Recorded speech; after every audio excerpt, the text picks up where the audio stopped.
Mira, ves, acá viene. ¡Gracias, Diego! ¡Gracias, Diego! ¡Vamos, Diego! ¡Gracias, Diego!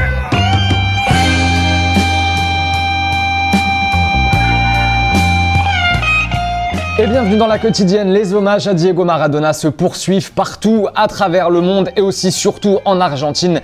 Alors que la légende du football a été enterrée hier, il était minuit heure française lorsque Maradona a été inhumé à Buenos Aires.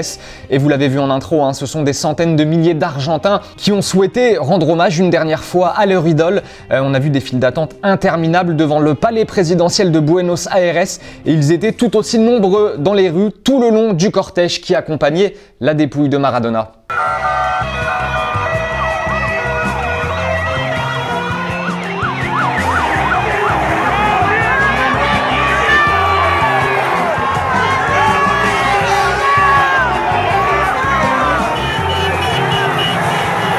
Et en attendant, c'est toute l'Argentine et plus largement le monde du foot qui est toujours sous le choc après la disparition de Maradona. On écoute, tenez, Marcelo Bielsa qui l'a côtoyé à de nombreuses reprises ces dernières années. Le coach de Leeds, évidemment, bouleversé. L'idolo, el mito, la leyenda hace que un pueblo crea que lo que hace esa persona somos capaces de hacerlo todos. Por eso la pérdida de un ídolo golpea tanto a los más excluidos, a los más indefensos, porque son los que más necesitan creer que es posible triunfar. Et hier, Naples, son ancien club, jouait en Europa League face à Rijeka. Tous les joueurs sont entrés sur la pelouse avec un maillot floqué au nom de la légende du club. Et du côté des supporters, magnifique hommage avant la rencontre. On rappelle qu'ils ne peuvent toujours pas pénétrer dans l'enceinte du stade, mais aux abords, ils ont fait ce qu'il fallait.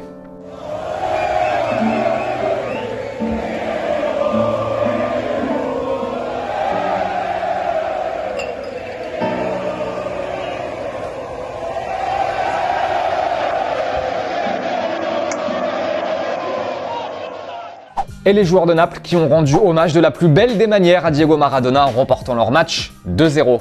Tenez, on va répondre à la question de Vicia hier qui vous demandait où est-ce que vous situez Maradona dans l'histoire du football. AZN nous dit dans le top 5, sans hésiter, il est l'un des joueurs qui a révélé le foot au monde entier. Et Abri nous dit Diego n'est pas forcément le meilleur joueur de tous les temps, mais il est clairement le plus grand. Il a métamorphosé Naples et l'Argentine. Rien à dire. C'est une légende, je suis assez d'accord avec toi, Abri. Allez, on referme notre page consacrée à Diego Maradona, on referme la page, mais on n'oublie pas. Allez, le football, le ballon, c'est l'heure du football vrai les amis, dans la quotidienne on démarre avec un but de Cristiano, alors pas celui que vous croyez, ce serait beaucoup trop facile, non, celui qui joue à Kashiwa Reysol au Japon, jolie frappe, c'était face au Kashima Antlers, ouais, faut suivre. En Chine, il y en a un qui se pose pas beaucoup de questions, c'est Mehmet Ali, joueur de Changchun avec cette frappe plus que subite, mais magnifique, c'était face au Shanghai SIPG. On a bien aimé aussi ce but en Thaïlande. En revanche, vous allez voir, la célébration, on n'arrive pas trop à capter pourquoi. Voilà, quel est le but? On n'a pas la ref. Si quelqu'un l'a, n'hésitez pas à la partager avec nous parce qu'on s'interroge. Les deux équipes françaises étaient engagées sinon hier en Europa League. La belle série européenne se poursuit pour le LOSC. Match nul 1-1 face à Milan alors que le LOSC avait remporté le match aller. On le rappelle, c'est Jonathan Bamba cette fois-ci qui a inscrit le but des Dogs. Le LOSC premier de son groupe en Europa League. Bon boulot. Je ne dis pas qu'il faut se satisfaire de ce match nul, on joue toujours les matchs pour l'emporter, d'autant plus que si on l'avait emporté, on serait qualifié, mais c'est le Milan, c'est le leader du calcio, même s'il y avait des absents de chez eux, il y en avait chez nous, et ça a rendu ce genre de match-là, mais avec ce point, ça nous laisse encore espérer de bonnes choses sur les matchs qui arrivent. Petite question du jour, tenez, par rapport au LOSC, jusqu'où vous les voyez aller en Europa League? Voilà, 8e, quart, demi, finale même. Bon, il y aura les 16e aussi. Dites-nous ce que vous en pensez. Où est-ce que vous les voyez s'arrêter ou continuer? On sélectionnera 2 commentaires lundi. Et défaite de Nice, malheureusement, c'est un peu dans la continuité de ces derniers matchs européens. Défaite 3-1 à domicile face au Slavia Prague. Les Aiglons, quant à eux, sont 3e de leur groupe avec 3 points, une seule victoire en 4 matchs disputés. Et en Ligue 1, tenez, l'OL accueille Reims ce dimanche dans le cadre de la 12e journée. Et petit événement, Houssem Aouar n'est pas retenu pour ce match. Le milieu lyonnais sanctionné par son club pour la raison suivante. Lors du dernier match de l'OL à Angers, Aouar n'est pas rentré en jeu. Et d'après plusieurs sources, après la rencontre, il a refusé de prendre part au travail physique comme le font souvent ceux qui n'ont pas joué après les matchs. Un genre de petit décrassage, vous savez. Le club a donc décidé de punir le joueur. Et aujourd'hui, Rudy Garcia en a parlé en conférence de presse, même s'il a souhaité ne pas trop s'attarder sur le sujet, le coach lyonnais. Je vais répondre une seule fois, donc c'est pas la peine d'en poser d'autres, des questions sur ce sujet-là. Il était logique de prendre des sanctions, moi-même j'en avais proposé, et l'institution a décidé d'enlever Houssem du groupe pour le match de dimanche. Donc moi je ferai avec le groupe à ma disposition, et bien évidemment je respecte la décision de l'institution.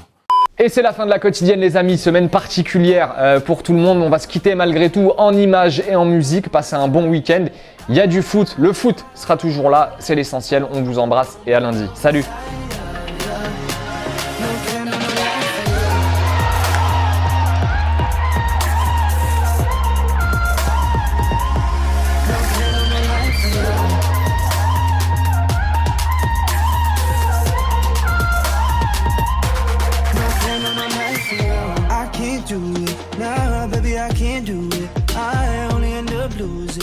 Et n'oubliez pas les amis d'aller jeter un coup d'œil aux autres contenus exclusifs de Téléfoot. On est toujours là pour vous, et oui. Et on n'oublie pas aussi, évidemment, d'aller s'abonner. Salut!